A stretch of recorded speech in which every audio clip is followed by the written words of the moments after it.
Hello there, I'm Michael Thomas, instructor at the Academy of Historical Fencing, and today I'd like to show you about a custom sword that I had made specifically by the Spanish company Black Fencer. Now, this sword is based on one of my favourite swords. I'll just pop over to the Wallace Collection where they actually have the sword, and they've got the full details for it here. I'll just bring it down a little. It's a dussack, and just if I can get the whole sword in view. Okay, I'm going to have to come out a bit. There we go. Okay, so this particular sword has been one of my favourites for years. You have to admit, looking at it, it's a very pretty sword, and it's also a bit of a beast. You can see it's got the sort of serrated edge. Let's go back to just the image, don't need me there. Okay, so you can see it's got the serrated edge, and where you might find sort of a clipped back edge towards the tip, it's also serrated. So it looks like a sort of is it a flamberge blade or is it a serrated blade? It doesn't really matter, it just looks awesome. And if we come up here, you see you've got this quite intricate shell, same with the pommel and the cross guard curving around here with some extra detailing, and then a reasonably complicated piece of extra hand protection and a thumb ring. So it's not a particularly simple sword to make. Now I actually own an original dussack. I'll show you that now.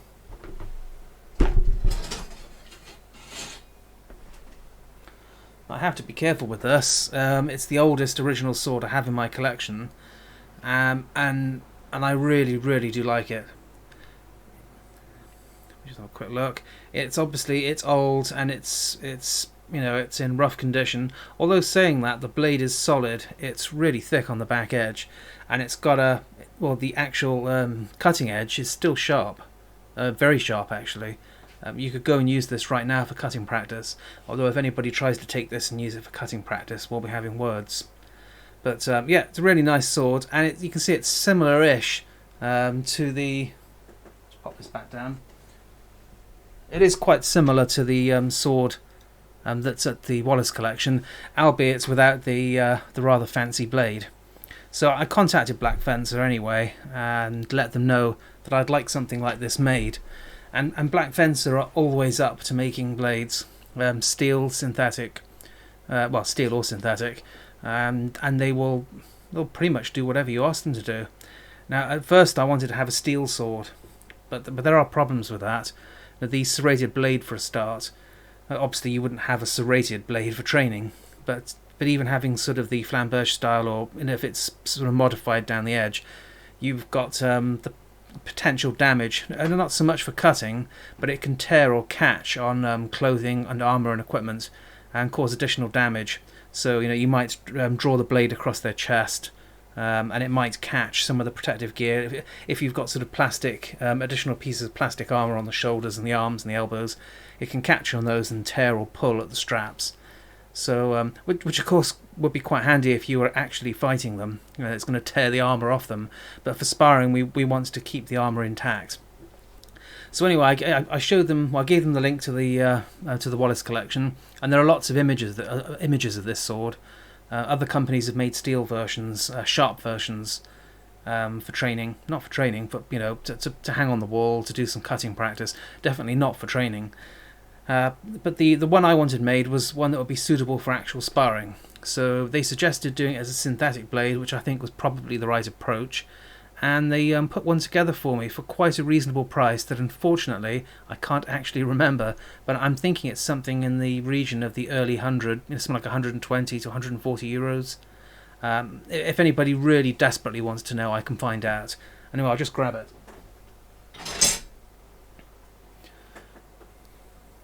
Okay, so here is the actual sword, and you have to admit they've done a pretty damn good job of that.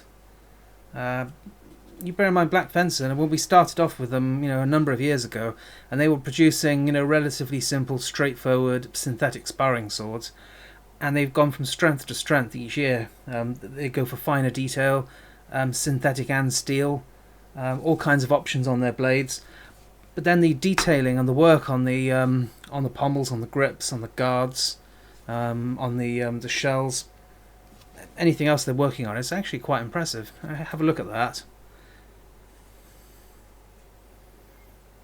So you see the shell, it's not just shaped, they have actually, and if you run your finger along here, this is recessed quite deeply, it's cut into it very nicely, and that is not an insubstantial piece of metal.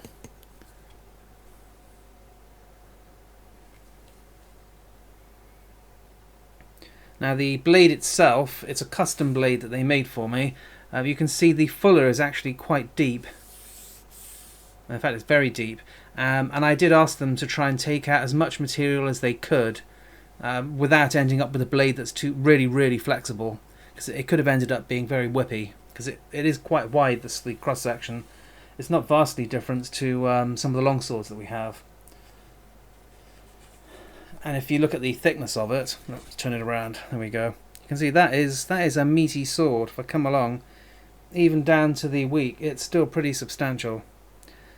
Luckily, the serrated section along the front and on the clipped edge does take out quite a bit of material. And if you look at the way they've done it, so you can see it's almost like a sort of teeth along here, but then they've recessed them quite nicely, top and bottom, so it takes away a fair bit of the material and doesn't leave it particularly sharp either. So here's the actual sword in its entirety. Come back a bit. There we go. Trying to get it all on screen. There we go. Now there are some additional features on here. We've got the thumb ring, or thumb guard.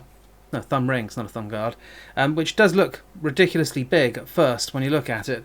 But and if you just put your thumb in here without a glove, it works perfectly fine. And you've got a lot of extra protection around here, because of course the ring attaches to the rest of the guard, and it's very strong. This is good steel.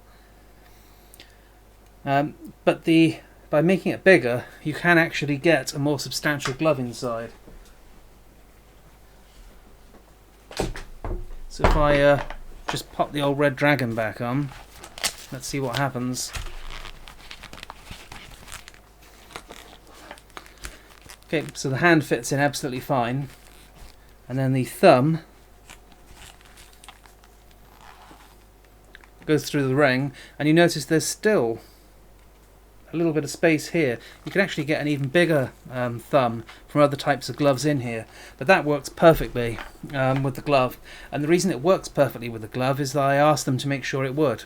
So they ensured that this shell was pulled out enough, as you can see, to not be grinding into the glove, which is often a problem when you order swords with relatively complex hilts. And also the shell itself doesn't attach to the pommel. So you really want to make sure that this bottom piece isn't going to be touching your glove, otherwise it'll act like a knife or a saw and just keep cutting into the glove every time you perform an action. So that's it with the red dragon on. And of course, do you need a red dragon? Well, no, if you get hit where the glove isn't. So you get hit up here, on here, here, that's all fine. But there are still parts where you could get hit. So anywhere along here, and along the front here, in which case you may want a little extra protection. So it's perfectly compatible with the red dragon, and of course anything lighter than that it'll be fine for as well. Just pop this glove back off. So there we go. So it's not a production model, so there's no name for it, although if you just show them this video, if you wanted to get one made, they would know what to do. It's just, you know, when I ordered it, it's just a copy of the Wallace Collection. Does it have a number? Let's have a look. Let's pop back. Well, you could send them this page, and if you go to the Wallace Collection and search for dussack, if you can spell it the way I'm saying it or the way it's written, but if you could just put D-U-S-S-A-C-K, and it will come up with two swords. If I go back. No, oh, that's great. Let's tell you what, let's not go back, and then we get a session timed out. We don't want that. But if you just search for dussack, there are only two swords popped up when I checked, and this is one of them. Or was in the steel is one of them. I'm sure they'd be happy to make another if you wanted to. Now, how does it actually work while you're sparring? Well, in terms of flex, it actually stays reasonably stiff towards the hilt. If you look at that, now, the flex is mainly occurring from here onwards. I'd prefer it if it was a little closer to the tip, but there's a lot to this blade. It's not like some of the sabers that we normally use. Now it weighs around 1.2 kilos, which is twice the weight of the Black Fencer sabers that we normally use for training. So that's quite a difference. So if you want to give yourself a bit of an arm workout, then you can use this, and you've got a weapon that's twice the weight. So, but yeah, it does take a little more effort to use. I know obviously because of that weight, it's a little slower. But when you get into if you're going to use it, say for a melee or for any kind of confused mass fight, it's really actually quite handy. It's very hard to move the blade out of the way, so trying to deflect or to push it out of the way to attack is very difficult. And the edge and the back edge catch blades frequently, so you can actually, if somebody attacks and you displace a strike, you can draw back and often pull slightly off balance, or certainly it confuses your opponent for a short period before you follow up with an attack. In terms of beating through defences, this thing is a peg. Somebody can form what they think is a reasonable parry, and this is just a brute. It's like a train with a sort of a cow catcher on the front. It just kind of pushes the thing out of the way, and you still hit them. So you're coming in. I won't do it with a sword, but you're coming in with a cut one, coming to strike the head. Cut one, as in a British military saber cut one. So a diagonal cut coming from the right. They bring their sword up into a hanging parry of some kind, and they think they're safe. And your pirate dussack just laughs at them, hits the sword, forces their guard down, and strikes them in the head anyway. So yeah, it is a bit of a monster. I think it looks cool. They did a really nice job of it. The guard, nice and solid. The edges thick, as Black Fencer usually are. I think overall they've done a good job. In terms of maintenance, I believe if you want to take these things apart, they're all pinned together. So you see there are two pins. Oh, that's not quite right, is it? So look, you've got one there and one there. So you've got two pins going through the guard into the sword. And I think, let's have a look. Yeah, I think there's another one. Yeah, there is, in the pommel. I don't know if there are any more than that, but there's certainly at least 3 pins. And if you put something quite small and then hammer it, the pins will come out. So I don't know what follows on from that, but I assume you can then start pulling it apart.